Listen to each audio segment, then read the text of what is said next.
Hi, everyone. Hello. A minor glitch. Good thing we're not live today. Welcome to Arts for the Health of It. I am Richard Wilmore. I'm Catherine Pardesini. And we have a really um, special show today and a very fun topic and not fun topic. So get your Kleenexes out, but also I think we're going to learn some really fun stuff today from Marisa, who is a music therapist. Um, and she actually works with Hearts Need Art. She's one of our musicians in residence. And then her goal was to always be a music therapist. And because it's Marisa and she does whatever she sets her mind out to, she became a board certified music therapist. Yes. And she's done some amazing, amazing work in the world. I can't wait to hear. Yeah, I can't wait to hear all the work she's been doing. Yeah. And she actually went to Uvalde right after the awful school shooting here in Texas and has been working with the community there. And so we invited her on to talk about that. So, as a warning, that's what we're going to be talking about today. And I just realized I should have probably grabbed some tissues because I already have like goosebumps just like knowing that this conversation is going to happen. Yes. Anything else, Catherine? What's new with you? Anything? Oh, I'm in Florida visiting my family. So I'm in my dad's office right now. Good. Just surrounded by accounting books and yeah. No art in Florida? Are you going to be doing art with your family while you're there? Probably, most likely, yes. Okay, we have good. Plenty of art supplies. It'll happen. Okay, good. Yeah. Are you ready to talk to her? I'm ready. All right, let's start the show. Come along with me, and I know you'll see that a song changes everything. Hi, Marisa. Hi, good morning. Good morning. How are you? I'm doing well, thank you. Thank you so much for having me today. Of course. Thanks for coming on and sharing your experience. I want to start out with you telling us what music therapy even is and how it's used. Okay, that's a great place to start. So, music therapy is the evidence-based use of music to reach non-musical goals. So, being able to essentially use music in clinical settings to reach non-musical goals, cognitive, physical, emotional, social, all different domains. Just being able to utilize it, whether it's receptive music therapy, recreative music therapy, compositional music therapy. There's a way to be able to utilize it for all ages. And it's a very, very beautiful, expressive arts therapy. So I love it so very much. And how long have you been doing that, Marisa? So I started my music therapy journey, I guess, in 2016. And I entered the University of the Incarnate Word as a music major, pursued music therapy and psychology. I loved learning about the way music just impacts the brain. And we essentially have a 5-year degree. I'm a first-generation college student, so I had 4 years to do it. So, and because I was utilizing all of the financial aid and things, and I had done there was 12 classes every semester. I was working 3 jobs. Oh my goodness. I have 3 practicums, and then you have your internship, all accumulating 1,200 clinical hours. So then I became fully certified September of last year. Yes. It's been that. It hasn't even been that long. It feels like you've been doing it for so long because you've been talking about it. How did you even hear of music therapy? And then what made you think that's what I wanted to do instead of just I want to be a musician? I grew up always loving music. It was always something that heavily utilized in my household, throughout my family. We all had a love for music, not very musicians, but I always had wanted to learn. And then I thought, well, maybe I could be a music teacher, because in high school, I had such a wonderful, wonderful music teacher that just inspired me. And even when I didn't believe in myself, she believed in me. So I wanted to be able to be that person for somebody else. And then I had started also thinking about, I'm like, okay, well, what is out there? And then it just so happened that in the Sunday newspaper, UIW posted that they just opened up their renewed music therapy building. Well, it was a music building, but the music therapy portion, it had all just been new and redone.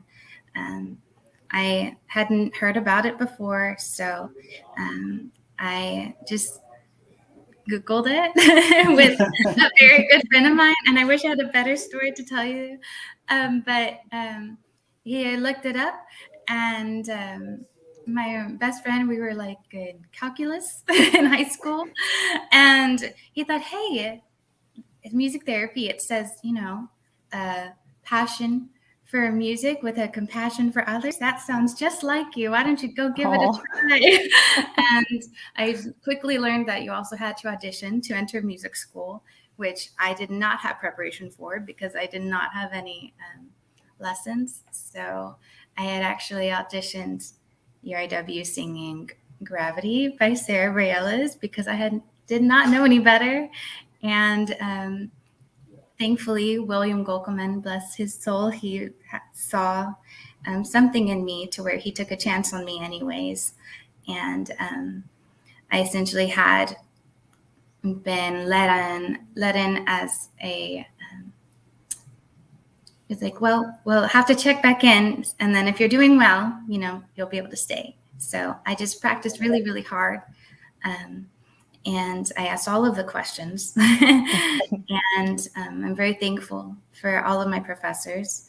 And I graduated 2020, and I was hired directly off of my internship. So it's amazing. Of course you were, because you are amazing. Marisa also has learned Madonna songs for me as requested for certain things. What I love about her is you give her a task and she'll figure it out. Do you have a favorite song to perform? Do you love, like, when you're interacting with patients, is there something that you love when they request? I would have to say that's a great question, because whenever I'm with somebody, what is most meaningful to me is making this experience as meaningful as it can be for them. So whenever they'll ask for a song, and maybe it even had some deep roots with me, like Un Día a la Vez, and doing a song in Spanish, then being able to have that connection with them, that's my favorite part about it. But Somewhere Over the Rainbow is, Richard, your favorite. Agreed.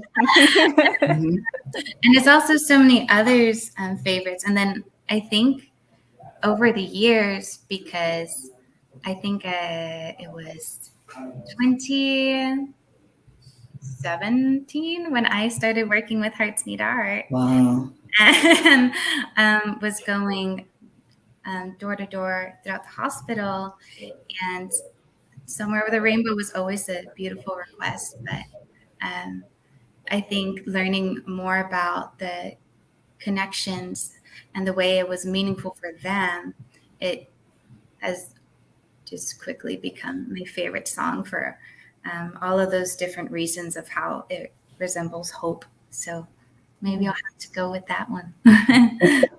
Good. I like that choice. Catherine, did you have any? I do want to talk to you about how you ended up in Uvalde after the school shooting there and your work there. But I want to make sure Catherine gets all of her questions in as well, and then we'll take a break and talk about that. Yeah, just one question I had about when you're interacting with patients at the hospital in particular. Can you talk a little bit about what that interaction is like initially, and if you feel like, yeah, just kind of walk us through that. And if, what do you feel like changes during that interaction from like initial encounter to, if someone says, yes, I do want to, do some music together. Kind of give us a little window into that experience.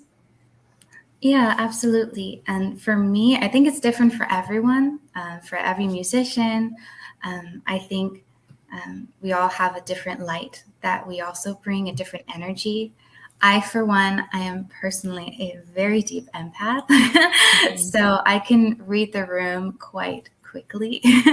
So as soon as I enter the room, I can feel the sensitivity and just coming in with, hopefully a very warm, welcoming presence as much as I can be. Then I just come in very honest and transparent, and I just introduce myself, and I invite them to have just this receptive listening experience. Sometimes being able to just be someone that holds a loving presence, a brief conversation, it can go a really long way. So in the hospital, there can also be a lot of songs that are a bit more religious based, Christian songs, and those songs are very popular because it resonates with their faith. So just being able to sit with them sometimes, and I've even been with patients to where they had said, and I'm like, well, can you just sit with me? I'm going to pray while you sing.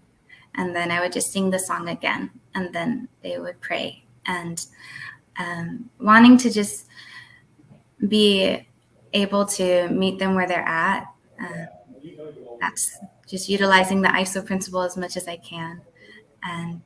And then you could also walk into a room, and then they can be very lively, and they could have a lot of energy. So then I will be right back up with them. I will be my ukulele, and then I will just say like, hey, I'm like, my name is Marisa, and I'm a musician with Hearts Need Art.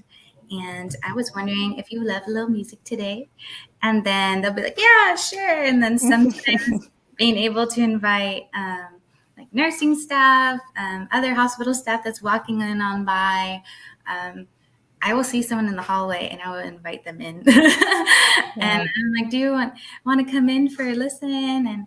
And it's amazing that just what 5 intentional minutes can do for someone. So just being intentional, being present in the moment, it can create a little bit of light that could last even sometimes more than throughout the day, but hold them until I see them again the next week.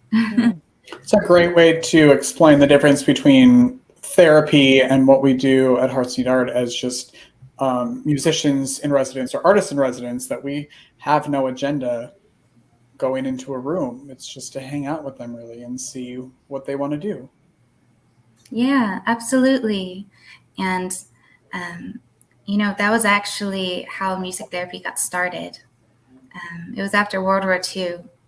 And music, it can date back to the Egyptian times. And you used to have to be a musician to also be a doctor. That was one of my favorite facts to learn about. I didn't know that. How interesting. Wow. And then after World War II, when everything was going on, the world was just surrounded with adversity, then there were musicians who actually came in to the hospital, and they just wanted to share and shed a little bit of light. And it developed quickly over time. But then again, with adversity, it can also be very challenging to continue to navigate your own emotions. So learning how to create that separation for yourself so that you can hold space for others, and knowing, okay, this person is really experiencing this. Maybe there can be some additional clinical knowledge that can be implemented as well. And then it evolved into what is now music therapy that was finalized all in 1950. And here we are, 72 years later. You can tell that Marisa did a lot of studying while she was in college and remembers it all very well. Important to know your history. Yes, it's so true. You jumped right in at the chance to go to Uvalde after the school shooting here in Uvalde, Texas. I want to take a break and talk about that, about why you felt like you needed to go, and what you were doing there, and what you saw, and how it impacted the community. Is that okay? Yes, of course. Okay, good. Then we'll take a break and we'll be right back. Whether you consider yourself a musician or not, music is all around us, and it affects our everyday lives. Whether it's background music influencing our shopping habits in a store, organ music adding the vibe to a baseball game, or a playlist convincing us to keep going on that last mile of a run. I'm Mindy Peterson, host of the podcast Enhance Life with Music, where we take a holistic look at the power of music in our everyday lives through the lens of science and health, sports and entertainment, business, and education. You can find me and Enhance Life with Music at mpetersonmusic.com/podcast or wherever you get your audio. Unleash the power of music. Medical professionals are burning out at an alarming rate. Burnout can cause health workers to feel hopeless, trapped, helpless, worthless, depressed, sleepless, and tired. By joining the Hearts Need Art Gratitude Grams program, medical staff receive a personalized email and video from a musician, an artist, or writer once a week that includes a message of thanks, an encouraging song, uplifting poem, or a simple art activity. After watching their gratitude gram, participants report feeling more hopeful, empowered, energized, and appreciated. If you are or know a healthcare worker that would like to receive free gratitude grams, please visit heartsneedart.org.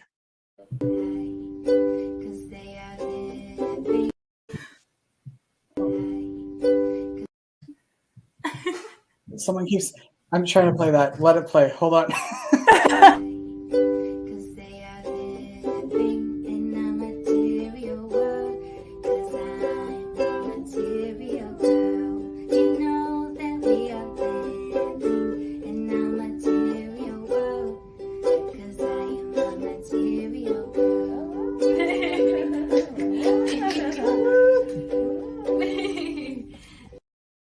That was an example of Marisa doing what I requested for her, which is sing me a Madonna song while I was in the hospital. And the way that both of you came to the hospital when I was there and completely changed the way the room felt for me, for the staff, for everyone. So I appreciate you both and can't thank you enough. Now, let's talk about your on-the-ground work of music therapy. When you found out that it was possible to go to Uvalde and work with that community, did you have any hesitation? I imagine no, but I want to hear your story on what happened. No, I had no hesitation. When I first heard about everything, I think that everyone had probably experienced a lot of mixture of emotions. And on that spectrum, there could have also been more anger, there could have been more sadness. And I personally had a difficult time processing that it had happened again. And the fact that I said again is the most disappointing part of that sentence. And when I knew that the ecumenical center had accessibility, because of course everything, the day of, it was just very overwhelming. It was swarmed with the DA, the FBI. There were people searching for missing children, and everything was very loud and overwhelming. And they wanted to limit the amount of contact with the families out of respect. So no publicity or news, people could attend the community center. That was the one safe place for these families, for this community. And the ecumenical center instantly took off. And as a clinical practice, then we were able to gain some accessibility there. And as soon as I knew, I wish I could tell you that I actually did think about it a little bit more thoroughly before I took off. But, I didn't. I just knew that I'd wanted to help. I think that usually we see things on the news and we feel kind of helpless and thinking, well, what can I do? Where can I donate? What can I do to create an impact and help during this time? And getting over there, I had been asked questions like, well, what are you going to do once you get there? I'm like, well, I'm going to figure it out. And I just brought some instruments with me, and I quite literally just showed up. And I saw all of the FBI. I saw the DA. There's so many people in uniforms. There was Red Cross, Salvation Army. And especially that those first 2 weeks, they were quite overwhelming with the amount of people who were coming in because they knew it was a safe place. And wanting to be able to be there, I knew that I was not there because I had all of the answers. That's not why I went at all, but I was there to create meaningful connections and experiences for these children, for these adults and family. And sometimes that was even being the person who could create a little bit more of a sensitivity when an FBI agent is trying to ask a child, and it's like, okay, what's your name? What's your age? And they're just, barely 4 feet tall. And they're just overwhelmed. So I would get down to their level, and then I would invite them. I'm like, hey, would you like a snack? Like, have you eaten today? And then I would sit with them for a little, and then I'd say, hey, when's your birthday? My birthday is this time. And so then if I was talking with the agent, then I would say, it's like, oh, didn't you say your birthday was in May, like me? Oh, what day is it again? And then they would be able to answer the question. But if you're just kind of very abrupt, then they just get very overwhelmed. So sometimes that was just how I began integrating into the community, was just trying to diffuse some of the heaviness of the conversations. And knowing that there was these very, very small windows inside the center, everyone was inside. So I decided to go outside because if everything inside was overwhelming and I didn't have any control over any of those things, but I thought, what if I could create a small space outdoors in this little patch of grass underneath a tree? And I just grabbed some chairs, and then I put my bubbles and chalk and drums and my ukulele there instead. So then if mom or a dad had started talking with investigators and having those conversations, then I would introduce myself and let them know that I would be able to meet with the kiddos and take them just right outside. I would let them see, and then I would even check in every now and then with the kid. I'm like, hey, do you want to go give mom a squeeze? we can go walk over there together, and then grab a snack on our way back or something. And then that had helped them feel a lot more comfortable. Yeah. How long did you spend there? I had been there since the day after it happened. So it's been about a month and a half now. And the last day I was there was 2 days ago, actually. Oh, wow. Yeah. So it's been about a month and a half now. And so what I've noticed is, especially through these child adverse experiences, for me personally, I'm a Hispanic female. I'm a first generation student, and this hit the Latino community very, very hard. There was a very small community. Uvalde is a very small community, and they were hit very, very hard.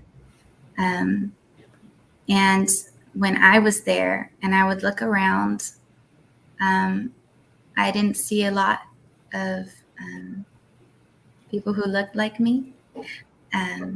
So sometimes I had also been able to, meet with people before in clinical practice and in the hospital and outreach, and sometimes representation also goes a long way. So even for a young boy or girl to be able to see me, that can go a long way too. And I feel like sometimes we, have these small windows that provide an opportunity to cultivate that innocence that was lost. I'm just there to hold a safe space, a loving space, and a space where one can be honest and transparent and just begin to learn about this new version of themselves. And because the thing about adversity and child adverse experiences is that they lose their sense of self for a while, and they lose their innocence. The critical theft of adversity is losing their sense of identity and their innocence, and help being able to be there with them and saying, like, it's okay if I ask you, to play what you're feeling and you don't know. I will sit through the I don't know with you. I will sit through the big emotions and the sad emotions. I will be with you until you feel okay again. And one of the biggest things that had been very helpful too was kind of being that artsy music lady, like that one artsy music lady that was there in the community center. Because every day I was like starting to bring something a little bit different. So then FBI had started to get to know me. Then the DA had started to get to know me. And then they began also bringing the kids directly to me. And just able to talk with parents also about some things that they could expect over the next few weeks, and some things that they could do that were tangible to be able to help them. It was being able to have all of those conversations and being able to teach even kiddos how to breathe, because usually we, even as adults, a lot of us don't know how powerful breathing is. So I was teaching them how to breathe with bubbles, because if you were to breathe in and pretend your belly's a balloon, because I would ask them, and like, so when you breathe in and a balloon gets a lot of air, what happens? Does it get smaller? Does it get bigger? And they would say, it gets bigger, duh, Yeah, it gets bigger. So that's how our bellies have to be. Our bellies have to fill up with all the air, but then you could use like the bubbles to breathe out very, very slowly, because that's when they have to pucker their lips a little bit more. And it's the exhale. What a lot of us don't know is that the slower the exhale, the more impactful it will be for our sympathetic nervous system, because that's what helps bring the oxygen to the brain. So if we can teach our little ones how to breathe, if we can teach ourselves to be those role models demonstrating healthy coping skills, what I had just begun to tell them is, breathing is your superpower, and it's something that's always with you. Mm-hmm. It's something that no one can take away from you.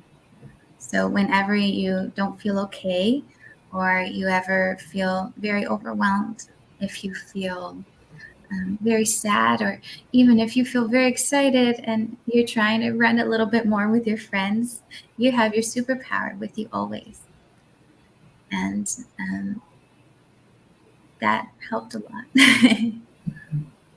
Just being able to help them realize that they had some sense of autonomy in all of these things, that they had something that they could do. And sometimes it was also allowing these kids just to be able to cry, because a lot of them had begun almost feeling proud of themselves if they didn't cry. And they are in second grade. I can tell you culturally that that's a very real thing, where I'm not told to show a lot of emotions, or just get up, move forward. And it's true to an extent. We do need to move forward, but we also have to move through our emotions, because it'll come back. It'll catch up to us. So just being able to tell them, it's okay if it was really scary, and it's okay if you need to cry. And then this one little boy that I told that to, the way that he just cried, he was holding that in for 2 weeks. Mm-hmm. Because he hadn't cried since the event happened. And it just broke my heart. But I was just thankful for when they just told me, "You're so nice, and I feel safe with you." And if I could be able to do that, if I could be able to make them feel safe after they experienced such tragedy, even if it was for, that 5 minutes, 30 minutes, an hour, then I'm so grateful for that.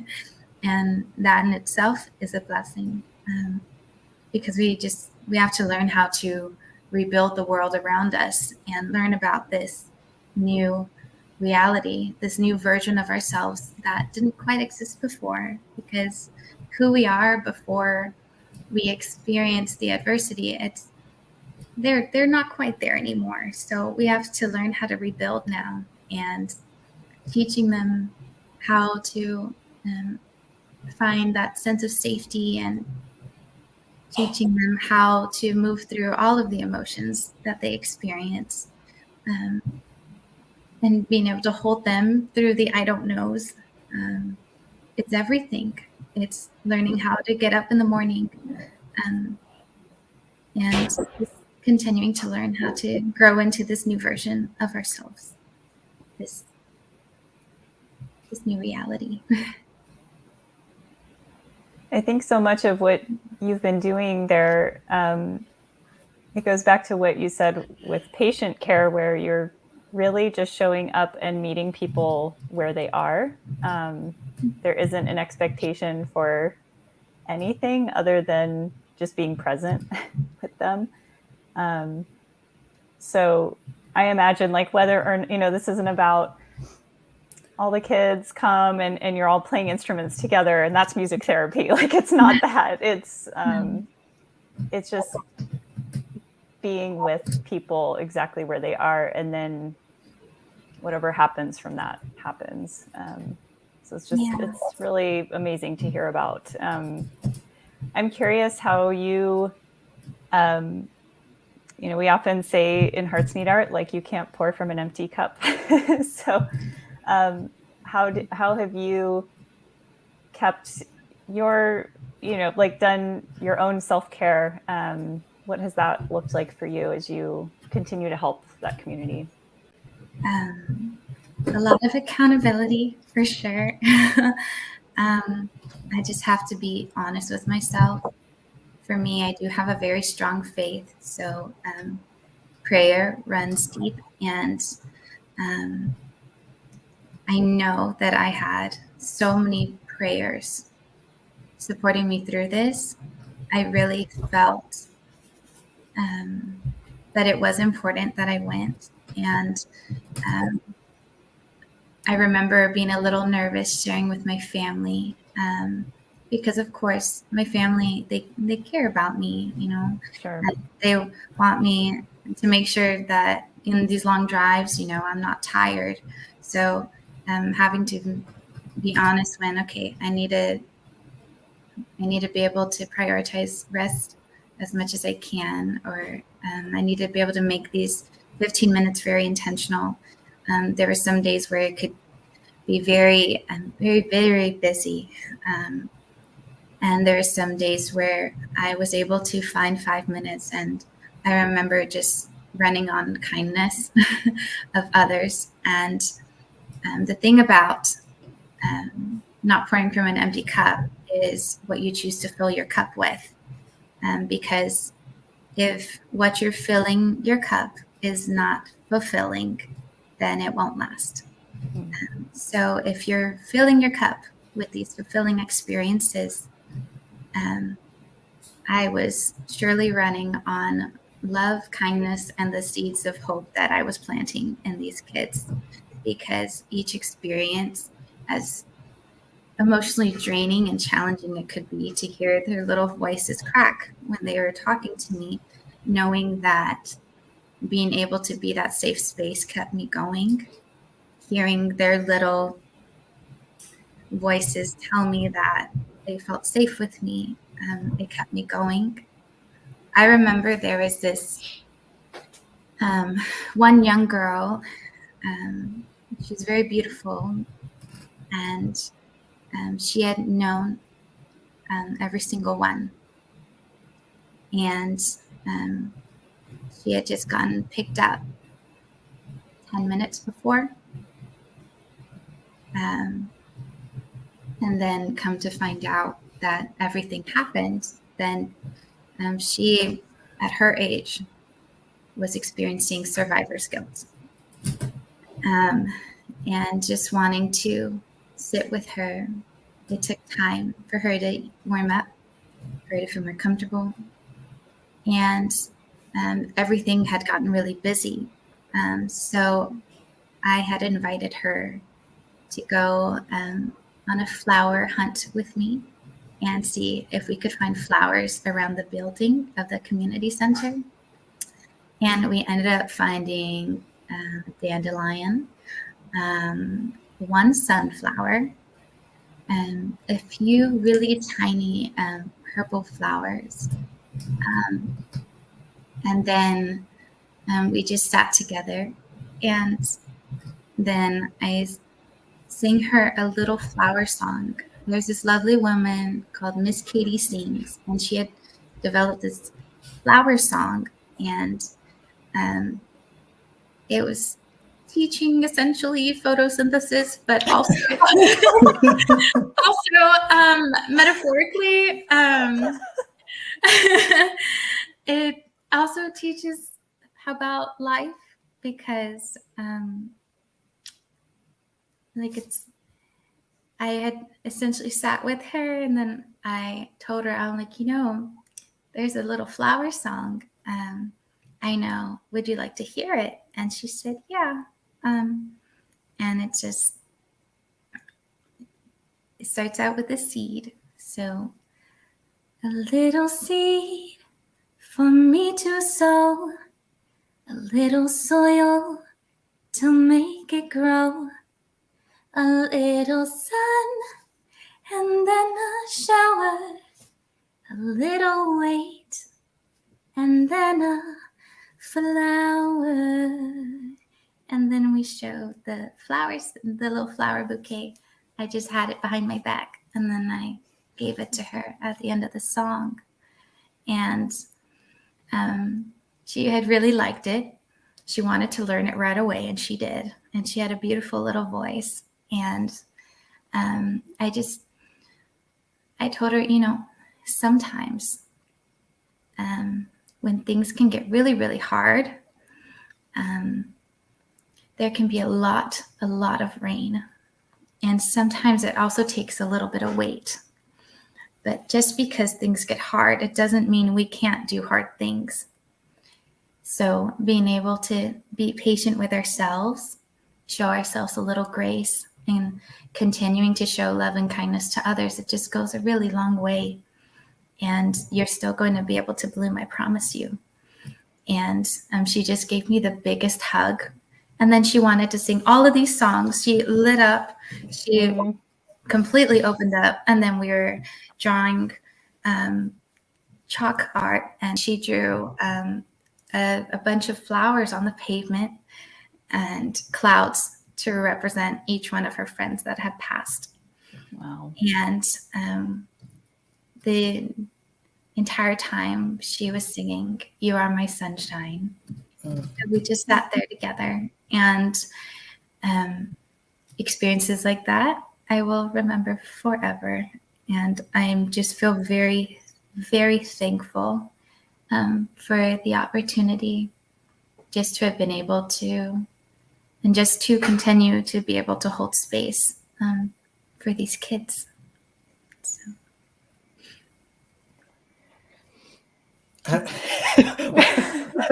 I don't feel like I have any other questions for you. I mean, I have a million questions for you, but I think I say this a lot, but I wish I want to be you when I grow up. I don't know. The work you're doing is so special. And you said, I think you touched on it before, that you're the only music art therapist program there, right? For them. Yeah, we were. Yeah, it was. Yeah. Yeah. It was me, and then as time has passed, more staff has been able to come, thankfully, and then I was able to be joined by my very, very loving dear friend and coworker, Elizabeth Hand. So then we've been able to rotate a little bit and kind of create space for ourselves that way too, because initially, I was there 4 days out of the week, but each time I was driving and then coming back. And after a while, the drive had started catching up to me. Mm-hmm. And I am just thankful that she had reached out to me, and she's like, "Marisa, I love you, and I need you to go sleep." That's a true friend right there. Yeah. She's like, "I'm going to take your shifts this week, okay?" But she allowed me to just slow down. And I think that's really meaningful too, is being able to create a lot of fulfilling connections with people that you love and that care about you, and allowing yourself to be loved. And I'm still learning that part. But I'm very thankful for you all, and I'm very thankful for my Hearts Need Art team, for Stanzi, who kept checking in on me at random times of the day, and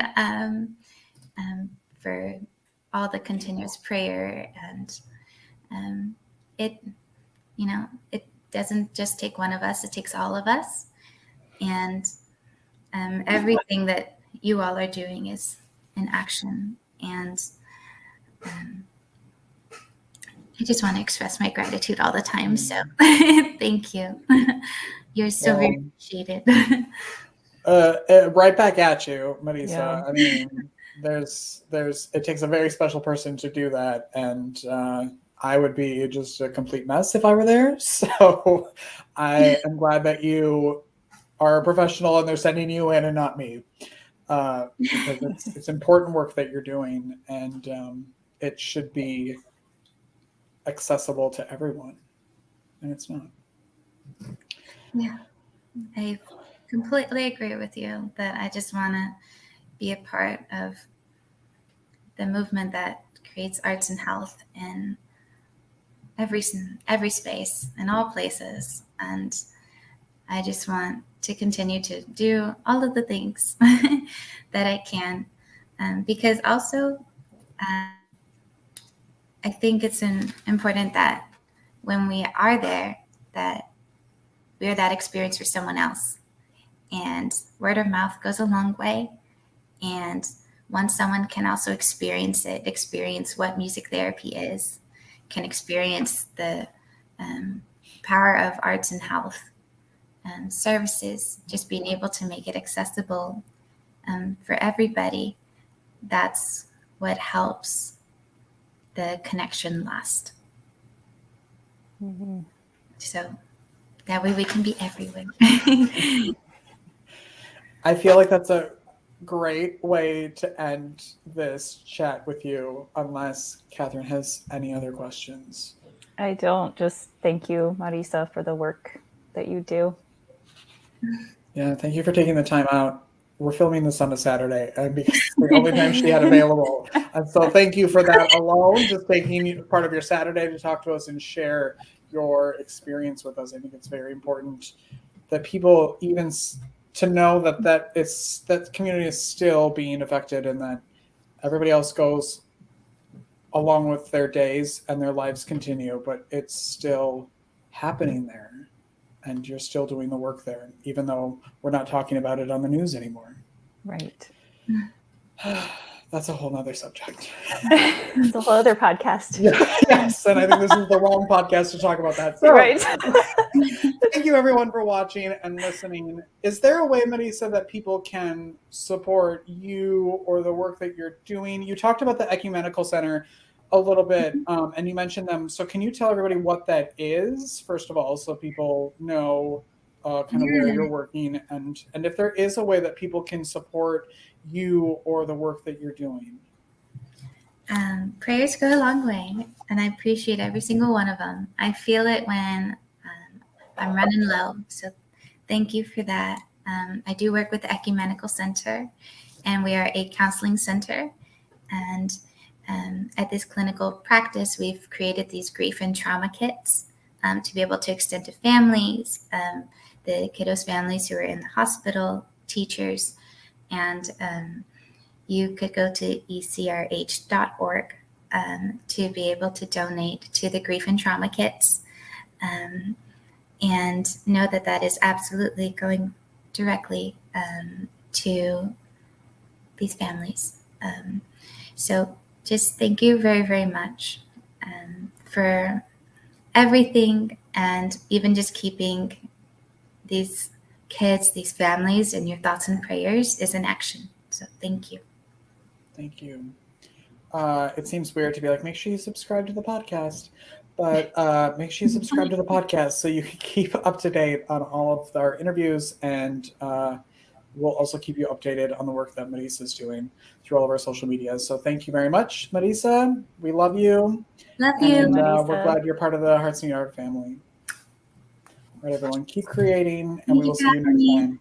Bye. Thank you for listening to Arts for the Health of It, a podcast produced by Hearts Need Art Creative Support for Patients and Caregivers in partnership with the National Organization for Arts and Health. You can help others learn about the healing power of the arts by subscribing, sharing, and reviewing the podcast wherever you listen or watch. The podcast is hosted by Richard Wilmore, co-hosted by Constanza Rader. Our theme song, Songbird, is written and performed by Natalie Lane. Visit heartsneedart.org to learn how you can support our mission to create joy with people facing life-altering health challenges. Join us next week to learn more ways you can create arts for the health of it.